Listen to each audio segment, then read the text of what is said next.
السلام عليكم يا ولاد. احنا سمعنا محاضرة الريكتس ودلوقتي هنبتدي نراجع عليها بالأسئلة. ريكتس اند مالنيوتريشن. في الأول كده تقولوا لي ايه أنواع المالنيوتريشن اللي انتوا تعرفوها؟ احنا هنقول إن هي حاجات يا إما كتير يا إما قليل، يعني كتير زي الأوبيستي والأوفر ويت والحاجات دي، قليل يعني الغذاء اللي وصل لنا أقل من المطلوب. فالاثنين الامراض بتوع القليل اللي نعرفهم اللي هم الريكتس والبروتين انرجي مالنيوتريشن. الريكتس دوت فيتامين دي ديفيشنسي، والبروتين انرجي مالنيوتريشن ده اللي هو يا اما المرازمز او الكواشيكور. تمام. ارجع لكم مراجعه بسيطه كده عليهم. الريكتس والمرازمز والكواشيكور. الريكتس اتفقنا انه فيتامين دي ديفيشنسي، بيبتدي تبان المانيفستيشنز بتاعته في 3 حاجات: سكليتال، تمام، وبعدين في الماسلز والليجمنتس، وبعدين CNS اذا كان سيفير ادفانسد كيس. تمام. سكليتال هناخد الطفل من فوق لتحت، راسه، صدره، ايديه، رجليه. ماشي. راسه ايه الحاجات اللي ممكن تبان عندي؟ حجم الراس كبيره، يبقى عندي الانتيريور فونتانيل لسه ما قفلتش كويس، طريه، يبقى عندي delayed eruption of teeth، flat occiput. صدره ايه اللي ممكن اشوفه عنده؟ ممكن اشوف الروزاري بينز، ممكن اشوف الهاريسون سالكس، اللونجيتودينال سالكس، او لو هي سيفير ادفانسد ممكن اشوف البيجون شيست بتاعتي. دي ايه اللي ممكن اشوفها؟ اللي احنا اتفقنا البرودنينج بتاعت اللور انز وبتاعت الريديوس والانس، واتفقنا ان انا هاخد الايد من فوق لتحت كده، همشي بنفس المسافه واجي تحت اضطر اوسع ايدي عشان البرودنينج اللي حاصل، يعني ما ينفعش احط ايدي من تحت على طول. تمام. بيبقى في بيد سايد اكزامينيشن والدكتور بيبقى شايفك بتعمل التست ازاي.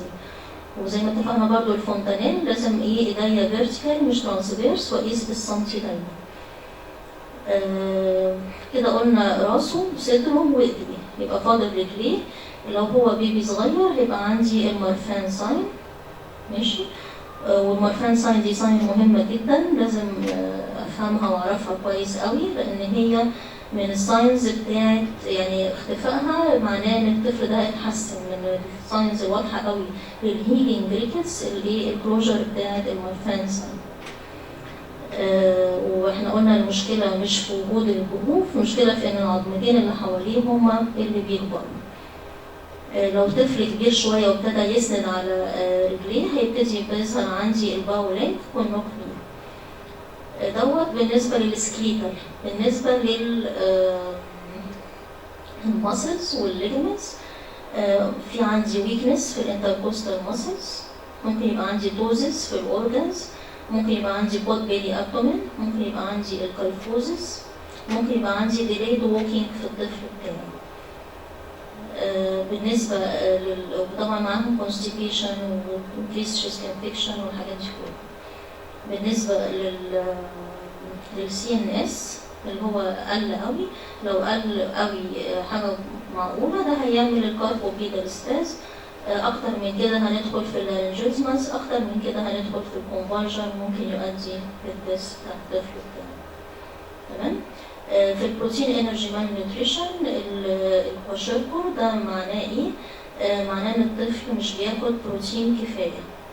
في المرازمس معناه انه مش بياكل لا بروتين ولا كربوهيدرات ولا فات ولا مينرالز ولا فيتامينز ولا اي حاجه خالص.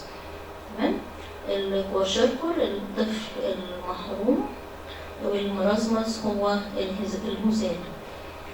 لو جالي طفل عنده مرازمس في 3 حاجات كده لازم اطمن عليهم في استقبال بسرعه جدا. 3 هايبو احطهم في دماغي على طول. ايه هم؟ هايبوجلايسيميا لان ما عندوش ستور للجلوكوز بتاعه كويس. هايبو ثيرميا دي لازم اتاكد منها، لازم بسرعه اقيس الحراره بتاعته. تمام. وهايبو اميونيتي بقى، هايبو اميونيتي، هايبوبروتينيميا، اللي هو اي انفكشن ولو بسيط لازم اهتم بيه جدا جدا، لان هو ما عندوش المناعه ان هي تقاوم الانفكشن دوت، يبقى لازم احجزه واديله احسن انتيبيوتيك عندي. تمام. وهنراجع كده، وفي وسط الاسئله هتيجي حاجات كتير هنتكلم فيها مع بعض. Choose the correct answer. Action of vitamin D. It promotes intestinal absorption of calcium alone. It promotes intestinal absorption of phosphorus alone. It promotes intestinal absorption of calcium and phosphorus. It decreases reabsorption of calcium and phosphorus from renal tubules. الإجابة هي C. It promotes intestinal absorption of calcium and phosphorus. Action of vitamin D includes the following. It decreases intestinal absorption of calcium. It increases excretion of calcium and phosphorus by kidney. It has direct effect on mineral metabolism of bone. It decreases intestinal absorption of phosphorus. It has direct effect on mineral metabolism of bone. The presence of clinical manifestation of rickets in patients with malnutrition may be explained by rachitic process follow malnutrition. Malnutrition increases intestinal absorption of vitamin D. Malnutrition may be present in cases of vitamin D resistant rickets. Patients with malnutrition not exposed to sunlight. Malnutrition may be present in cases of vitamin D rickets. وإيه السببين التانيين لو تفتكروا من المحاضرة؟ اتفقنا إنه ممكن يكون الطفل كان عنده ريكتس قبل ما يدخل في المرازمس. الاتفاق الأولاني الرئيسي اللي بيننا إن ده disease of growth وده disease of arrest of growth ما يتفقوش مع بعض. إنما إيه الاستثناءات؟ الأولانية إن يكون كان عنده ريكتس قبل ما حدوث المرازمس فيظهر عليه، أو إن إحنا عالجنا المرازمس وما اديناش في التريتمنت بتاعنا فيتامين دي فيبتدي يظهر الريكتس، أو السبب اللي إحنا معلمين عليه الفيتامين دي resistant rickets. Normal daily requirement of vitamin D is 400 international unit in infants less than 1 year and 600 international unit in children more than 1 year. Early clinical signs of rickets, early, palpable rosary beads. Craniotabes is a feature of Sahlati. Early clinical sign of rickets include early pain, craniotabes. فاكرين قلنا ديت النوك ني وديت البوليك. Clinical features of healing rickets include healing, improvement of hypotonia and motor activity. يبقى أول علامة إن الطفل اتحسن إن الأم هتقول إن القوة العضلية اتحسنت، حصل development في المايلستون بتاعه. Clinical manifestation of healing ricket. The child is able to sit or stand or move. Common biochemical changes of ricket. Phosphaturia.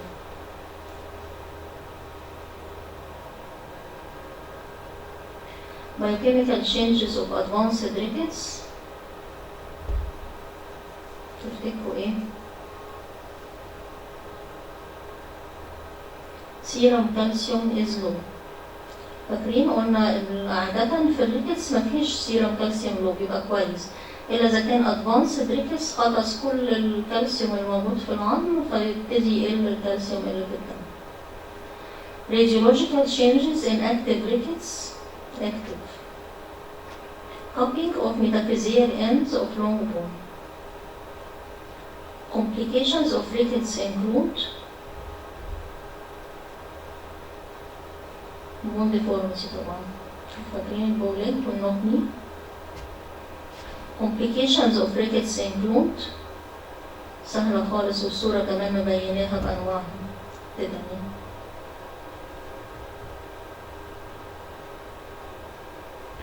The symptom of vitamin D toxicity. Constipation دي علامة من علامات الهايبركالسيميا.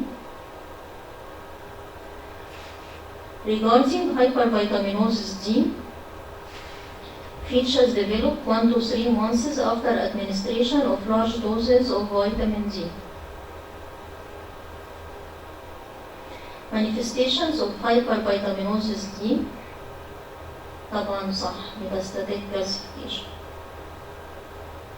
Doses and route of vitamin D in treatment of rickets, shock therapy. Intramuscular injection of 600,000 international unit in 2 to 3 doses over 1 day.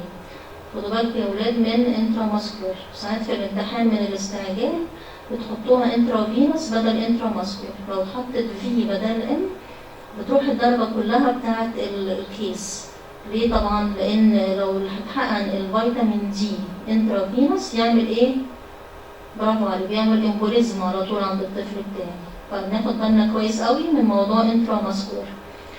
في المحاضرة ما كانوش قايلين حكاية الدوز المتقسمة دي، بس احنا اتفقنا ايه فكرتها.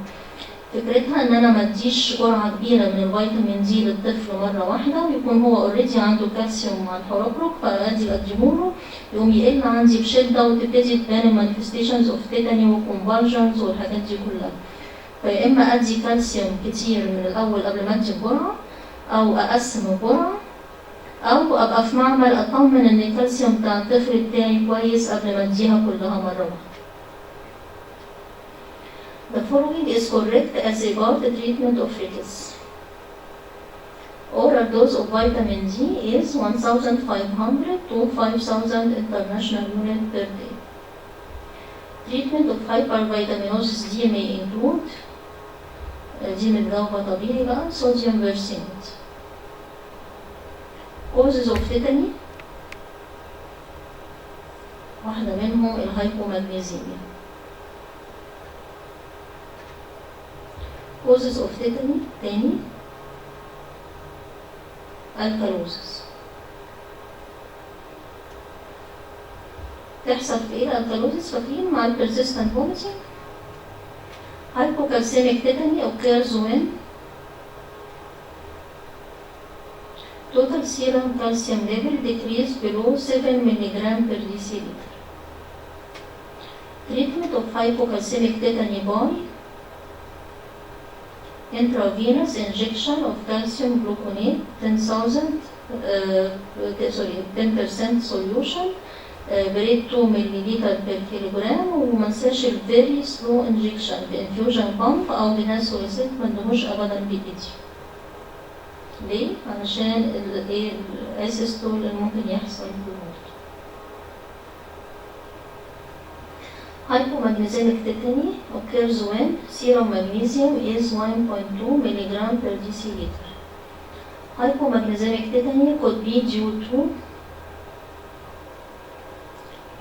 acute severe malnutrition. Alkalotic tetany could be due to alkalotic persistent vomiting. هنقول شوية cases مع بعض. 14 months old girl was brought by her mother to pediatric clinic complaining of delayed teething and sitting. يعني كل شكوى الطفل ان هي ما سننتش ومش قادرة تقعد كويس. خدوا بالكم هي طفلة عمرها قد ايه؟ 14 شهر، يعني سنة وشهرين ولسه مش قادرة تقعد. Examination revealed large head, delayed closure of anterior fontanelle and Marfan sign. What is the most probable diagnosis? طبعا دوت active rickets. What is the drug recommended for the treatment? هديها فيتامين دي oral بالجرعة العلاجية الوقائية 400، العلاجية 1500 ل 5000، مرتين ب3 في اليوم لمدة 3 شهور. يبتدي التحسن عندي يبان بعد شهر. What is the type of food you recommend? فاكرين اتفقنا الليفر والحاجات الخضراء. What is the life-threatening complication of the disease? Life-threatening هيبقى طبعا الهايبوكالسيميا اللي هي ممكن تؤدي إلى لارنجيزمس.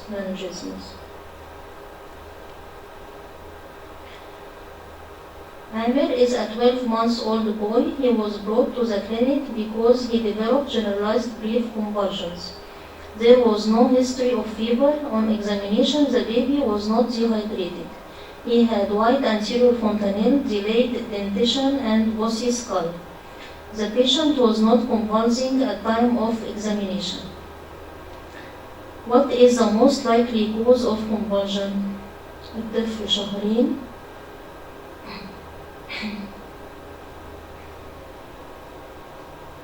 كانش فيه فيفر، يعني مقدرش أقول عليها فيبرايل كونفالجن، وفي علامات للريكتس. خلاص هيستوري الكونفالجن هيستوري مش بيتشنج قدامي دلوقتي، يبقى غالبا الكونفالجن دي كانت تيتاني، غالبا نوع من أنواع التيتاني، هايبوكالسيميك كونفالجن. How do you treat this infant؟ المفروض إن أنا بقى هعمل له كالسيوم ليفل وأدي كالسيوم بجرعة كويسة علشان أعوض الهايبوكالسيميا اللي حصلت عنده. أنا كونفالجن مش شايفاها دلوقتي فخلاص.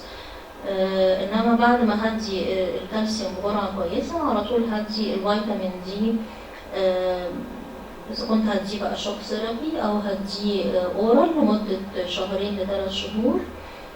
تمام. شوك ثيرابي طبعا بعد ما أحسن الكالسيوم ليفل زي ما اتفقنا. تمام. وبعدين هبتدي أنصح الأم بقى بالعلاج الأكل الكويس اللي المفروض تاخده عشان نحسن الفيتامين دي ليفل بتاعها، والتعرض للشمس بصفة يومية. 14 months old infant presents with sudden onset of generalized convulsion. History revealed exclusive breastfeeding with little baby food, poor weight gain and delayed walking. On examination, he has large head, distended abdomen and palpable swelling at the postchondral junction. What is the provisional diagnosis؟ الطفل جاي بيتشنج sudden onset of generalized convulsion. خلاص يبقى هيبقى ايه البروفيجنال diagnosis؟ ان ديت هايبوكالسيميك convulsion نتيجة advanced rickets. What is the expected laboratory finding in this infant؟ طبعا hypocalcemia. What is the treatment؟ ماشي. يبقى التريتمنت بتاعي دلوقتي هناك كان مرحلتين، انما دوت 3 مراحل. اهم مرحلة ان انا اوقف الكونفالجن اللي بتحصل دلوقتي، اللي هو هدي دايازيبام او فاليوم. تمام. وبعد كده بعد ما تتحسن الكونفالجن هحسن الكالسيوم ليفل بتاعه، إذا كنت هدي كالسيوم انترافينوس أو إذا كنت هدي أورال كالسيوم عشان أحسن الكالسيوم ليفل بتاعه.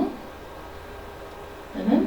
وبعد كده هدي الفيتامين دي ثيرابي بتاعي، وبعد كده هدي النصايح للأم. 2-year-old boy presented with sudden onset of convulsion with carpopedal spasm. History revealed exclusive breastfeeding with little baby food and delayed walking and teething. خدوا بالكم الطفل سنتين ولسه exclusive breastfeeding. On examination he had large head, distended abdomen, palpable rosary veins and bow legs. تمام. What is the provisional diagnosis؟ طبعا دوت severe advanced rickets complicated by convulsion وتيتاني. Mention 4 laboratory investigations to confirm with the diagnosis. فاكرين فوسفاتوريا، هايبوفوسفاتيميا، الكلاين فوسفاتيز عالي. تمام. وكالسيوم ليفل.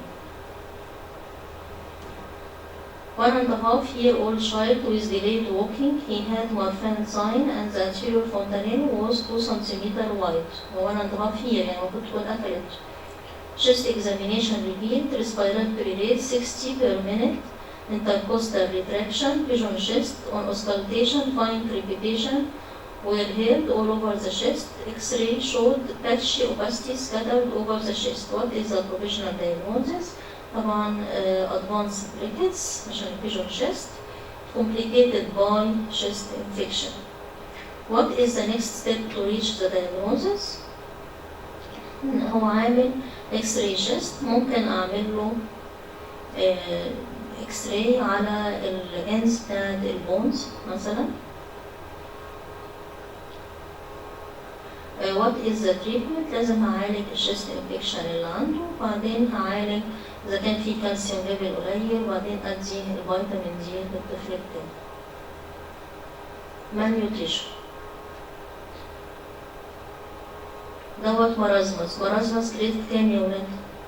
تقريبا ده الوسط من الصاي تقريبا، غالبا جريد 2. مرازمس ابتدى يبقى فيه sunken cheeks داخلين على جريد 3. wrinkling وsenile facials جريد 3. دوت كوشيركول بالأباسي والأنجولار ستوماتايتس والبود أبدومين. أنجولار ستوماتايتس وأباسي. تراكي بين ديرماتوزس. هما الأطفال دول ليه بطنهم بتنفخ يا ولاد؟ فاكرين بيبقى عندهم الهيباتوسبينوميجالي والليزي ليفر، فتبتدي البطن تنفخ بالشكل ده عشان المال أبزوربشن. إديما في اللور ليمز وبرضه كراك بين ديرماتوزس. MCQ on pediatric malnutrition, marasmus and kwashiorkor. A child aged 1 year with weight less than -3 Z score 4 كيلوغرام، يعني عمره سنة ووزنه 4 كيلو، ده ينفع؟ طبعا لا، المفروض السنة يبقى وزنه 10 كيلو، هو وزنه 4 كيلو، يبقى هو فاقد أكتر من 50% من وزنه. Without edema will be classified as acute severe malnutrition of which category؟ أكتر من 50%، يبقى third degree marasmus. تمام؟ لو كان معاه إديما كان هيبقى marasmus kwashiorkor، لو هو من غير إديما.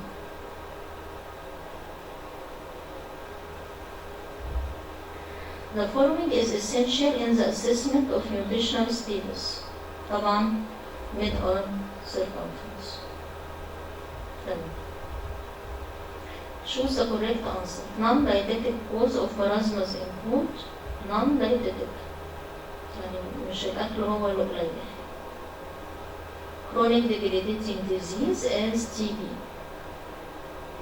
Non-dietetic cause of marasmus include تاني حاجة تاني غير TB. liver cirrhosis. The following metabolic change is known to occur with severe marasmus.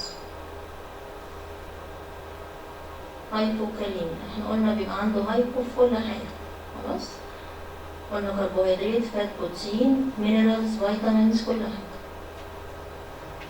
The following is expected finding in marasmus. تفتكروا ايه؟ فاكرين التلاتة هايبو اللي قلنا عليهم؟ Subnormal temperature. Which of the following is true about marasmus problem? patient بيبقى irritable، اللي هي ايه irritable هنا؟ alert. True about severe marasmus is the following. Severe marasmus. Weight less than 60% of expected weight. The following is not a characteristic of hair in kwashiorkor. kwashiorkor. لاسترفول يعني بيلمع، طبعا الأطفال دول شعرهم ما بيبقاش بيلمع. The pathognomonic feature of kwashiorkor.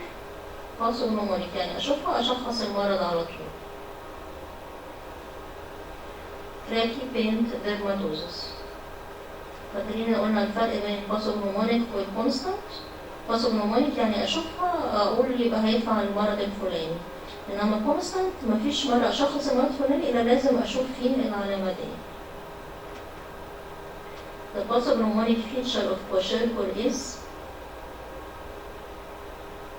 تاني الفلاك ساين. فاكرين الشعر اللي هو بنعمله ديتاتشمنت ونلاقي حتة لونها كويس وحتة لونها فاتح وحتة لونها غامق عشان شوية يتحسن وشوية يبقى فيه malnutrition. A constant feature of kwashiorkor is apathy or misery. تمام؟ يعني تلعبوا مهما تلعبوا مش باصص لك ولا مهتم بوجودك أساسا.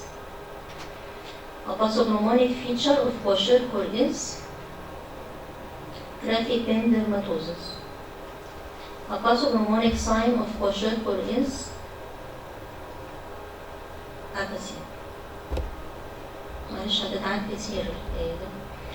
A pathognomonic sign of kwashiorkor is لسه pathognomonic برضه tracky pain dermatosis. تمام. A constant sign of kwashiorkor is constant anorexia. A constant sign of kwashiorkor is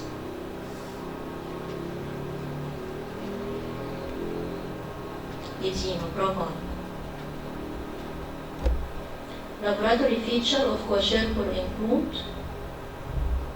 laboratory feature of kwashiorkor طبعا hypoalbuminemia لأنه عندهم نقص في البروتين بالذات. تمام؟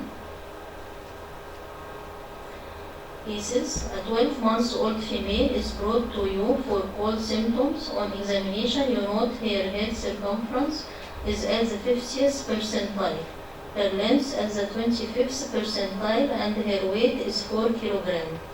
She appears alert but very thin. She has skin fold on her arms, thighs, and buttocks. How many calories will she likely need for start cautious feeding? 100 kilocalorie per kilogram per day. A 23-month-old female is hospitalized for severe malnutrition. Which of the following problems is most likely to be the result of rapid fluid therapy?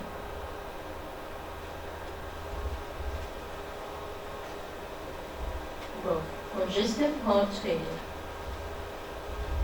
The following considerations should be put in mind during correction of diarrhea and dehydration complicated with acute severe malnutrition. تمام؟ إن بيبقى فيه impaired renal function. ماشي؟ يعني لازم الأدوية والمحاليل تعطى أقل من الطبيعي. A sign of recovery of acute severe malnutrition is gradual gain in weight. Heart failure as a complication of acute severe malnutrition is related to toxic myocarditis. Hemorrhagic tendency as a complication of acute severe malnutrition is related to hemorrhagic tendency. Disseminated intravascular coagulation اللي احنا بنختصرها DIC. Hemorrhagic tendency as a complication of acute severe malnutrition is related to deficiency of coagulation factors. A poor prognostic factor in a child with kwashiorkor is a poor prognostic factor. Catherine? Hypothermia.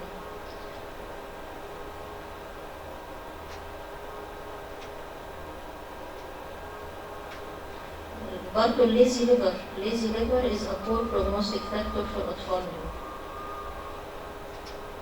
Sudden death in kwashiorkor may be due to hypoglycemia. In malnourished child not shocked, replace stool losses by giving rizomal low sodium. In malnourished child, treat hypoglycemia by stop feeding. To correct micronutrient deficiency in severe malnutrition,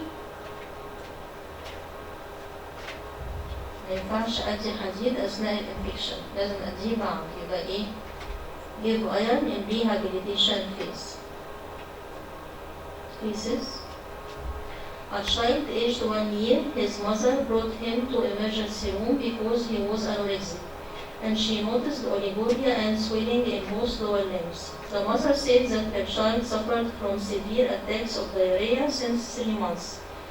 Each attack lasted from 5 to 7 days, and she thought that diarrhea was due to teething. The child was artificially fed since the age of 4 months, and the diet included diluted fresh cow milk formula, the rice water.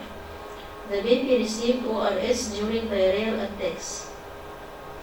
On examination, his weight was 5.5 kilogram. هو كان سنه كام يا ولاد؟ سنة ووزنه 5.5 kilogram. يبقى أنا عندي كده هيمورازمس. Length 73 and head circumference 46. He was not interested to any attractive subject. تمام؟ Not interested يعني عنده إيه؟ عنده apathy. He was pale with angular stomatitis and there was dry tongue. Skin examination of the thigh and buttocks revealed erythema and hyperpigmented area, especially in the outer aspect of the thighs and buttocks. ماشي. Ankylostomatitis وapathy, edema, وbrachypentadermatosis. What is the provisional diagnosis? ماشي. الولد فيه كل الساينس بتاعت الكوشيركور، بس زيادة عليها إن الويت لوس أزيد من الأكسبتابل بالنسبة للكوشيركور، فاللي هيقول كوشيركور صح واللي هيقول مرازمس ومعاها كوشيركور برضه صح. What is the cause of diarrhea؟ فاكرين الفيشس سيركل بتاعت المال أبزوربشن والدياريا والويت لوس. What is the most important investigation in this case؟ طبعا ده بروتين deficiency واضح يعني، فاعمله بروتين ليفل والبومين ليفل هيدي فكرة كويسة قوي عن الدايجنوستس. Can you treat this child at home؟ لا ما ينفعش، احنا اتفقنا ان الاطفال دول مناعتهم ضعيفة، لازم ادخلهم المستشفى واديهم احسن علاج عندي. What is the caloric requirement in this case؟ اتفقنا 100 كيلوغرام per day. Can you give this child 10 جرام protein per kilogram per day؟ لا طبعا دي مش جرعة البروتين اللي انا المفروض اديها. A 2-year-old baby came with edema of both lower limbs. He had no urinary symptoms. His weight is 6 kilograms. There was no ascites. His liver was soft 2 centimeters below the costal margin. No jaundice, no palpable spleen. His GVP and heart were normal. He had a wrinkled skin, oversize and brachypentadermatitis rash in his buttocks. The hair is easily detached. برضه يا ولاد دوت خلطة بين الاتنين. عمره سنتين بس عمره سنتين والوزن 6 كيلو، يبقى طبعا ده فقدان أكتر من 60% من الوزن. The most likely diagnosis is marasmus kwashiorkor. Mention 2 laboratory investigations. كل حاجة هعملها هتنفع معايا. لو عملت له بلاد بريشر هيبقى كويس، لو عملت له البومين ليفل بروتين سيرم بروتين ممتاز، لو عملت له coagulation factors هيبقى كويس برضه. electrolytes. A 14-month-old baby had diarrhea with vomiting for 3 weeks. On examination, she is wasted, irritable, and hungry, with loss of subcutaneous fat from the thighs and the tongue is moist. Her weight is 6 kilograms. Systemic examination revealed a normal-sized liver. The most likely diagnosis هو 14 شهر. تمام. wasted, irritable, hungry والوزن 6 كيلو. برافو، مرض. شكرا حبيبي.